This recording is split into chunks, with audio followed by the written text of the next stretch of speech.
السلام علیکم ورحمۃ اللہ وبرکاتہ۔ قرآن مقدس میں اللہ تبارک و تعالی ارشاد فرماتا ہے ان الشیطان للانسان عدو مبین، بے شک شیطان انسان کا کھلا ہوا دشمن ہے۔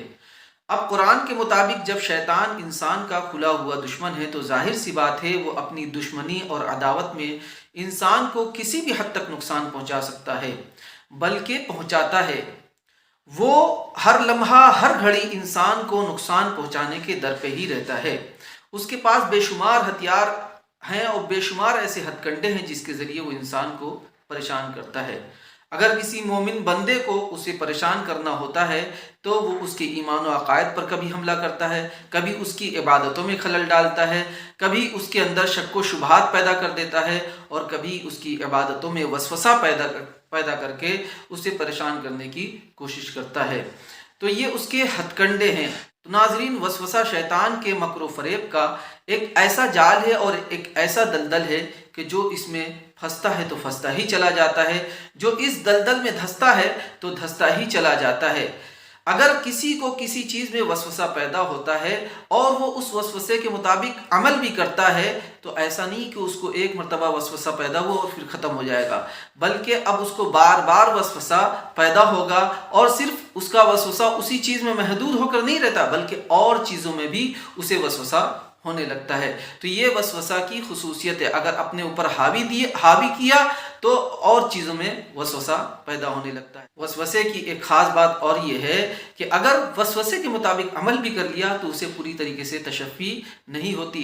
آپ نے غور کیا ہوگا کبھی وضو کرنے والے کو جس شخص کو وضو میں وسوسہ ہوتا ہے تو وہ وضو کو بہت دیر تک کرتا ہے اور ایک ایک عضو کو وہ بار بار دھوتا ہے، مگر اس کو وضو کرنے کے بعد بھی پوری طریقے سے تشفی نہیں ہوتی۔ امام ابن حجر مکی علیہ الرحمہ نے اپنے فتاویٰ میں دو وسوسہ کرنے والے کا ایک واقعہ نقل کیا ہے۔ وہ فرماتے ہیں کہ دو وسوسہ کرنے والے کو اتفاقاً غسل کی حاجت ہو گئی اور وہ دونوں گئے دریائے نیل میں نہانے کے لیے۔ ایک شخص نے دوسرے سے کہا کہ ہم دونوں ایک ساتھ نہیں نہائیں گے، باری باری کر کے نہائیں گے، ہم پہلے تم کو دیکھیں گے تم کیسے نہا رہے ہو۔ تو ایک شخص باہر بیٹھ جاتا ہے، دوسرا شخص دریائے نیل میں غوطہ لگانے لگتا ہے۔ اب وہ جو دوسرا شخص ہے وہ دریائے نیل میں جو غوطہ لگاتا ہے تو باہر جو شخص بیٹھا ہے وہ اسے دیکھ کر بار بار اسے ٹوکتا ہے کہ ابھی تمہارے جسم کے اس حصے میں پانی نہیں پہنچا، ابھی تمہارے سر کا یہ حصہ بھی خشک رہ گیا ہے، یہاں پانی نہیں پہنچا۔ نتیجہ یہ ہوتا ہے کہ صبح یہ لوگ گئے تھے اور دوپہر ہو جاتی ہے اس کو نہاتے نہاتے، اور جب وہ نکلتا ہے تو اسے پوری طریقے سے تشفی نہیں ہوتی ہے۔ ایسے ہی پھر دوسرا شخص وہ دریائے نیل میں جاتا ہے اور اس کے ساتھ بھی یہی معاملہ پیش ہوتا ہے کہ وہ دوسرا شخص جو باہر نہا چکا وہ بتاتا ہے اس کو کہ دیکھو تمہارے اب اس حصے پر پانی نہیں پہنچا، اب تمہارے جسم کے اس حصے میں پانی نہیں پہنچا۔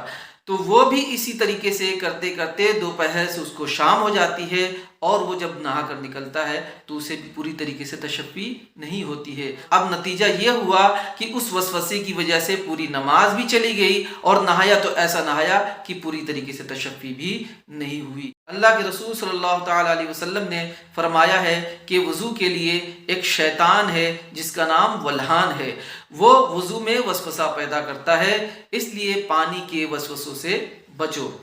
تو پانی کے وسوسوں سے اور ہر طریقے کے وسوسوں سے بچنا چاہیے۔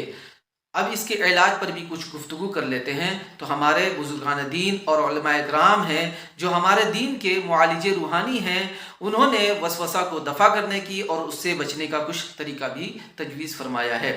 پہلا طریقہ تو یہ ہے کہ جیسے ہی وسوسہ آئے اسے جھٹک دینا چاہیے، فوراً اس کو اپنے اوپر حاوی نہیں ہونے دینا چاہیے، اور اگر یہ بار بار کرتا رہا، کئی بار کر لے گا تو اس کا وسوسہ کچھ دنوں میں ختم ہو جائے گا، پھر شیطان اسے پریشان نہیں کرے گا۔ دوسرا طریقہ یہ ہے کہ جب وسوسہ آئے تو اعوذ باللہ من الشیطان الرجیم پڑھ لینا چاہیے، کیونکہ اعوذ باللہ پڑھنا یہ شیطان کے لیے اکسیر ہے۔ اور تیسرا طریقہ جو کہ حدیث شریف میں وارد ہے، اللہ کے رسول صلی اللہ تعالی علیہ وسلم ارشاد فرماتے ہیں کہ اگر تمہارے پاس شیطان آئے اور وسوسہ ڈالے کہ تمہارا وضو باقی نہیں رہا، تمہارا وضو ٹوٹ گیا، تو اسے جھٹک دینا چاہیے اور اسے دل ہی دل میں یہ کہنا چاہیے کہ تو جھوٹا ہے، جب تک کہ ہوا خارج ہونے کی بو یا کوئی آواز نہ آ جائے، یعنی یقین سے نہ معلوم ہو جائے کہ ہمارا وضو ٹوٹا ہے۔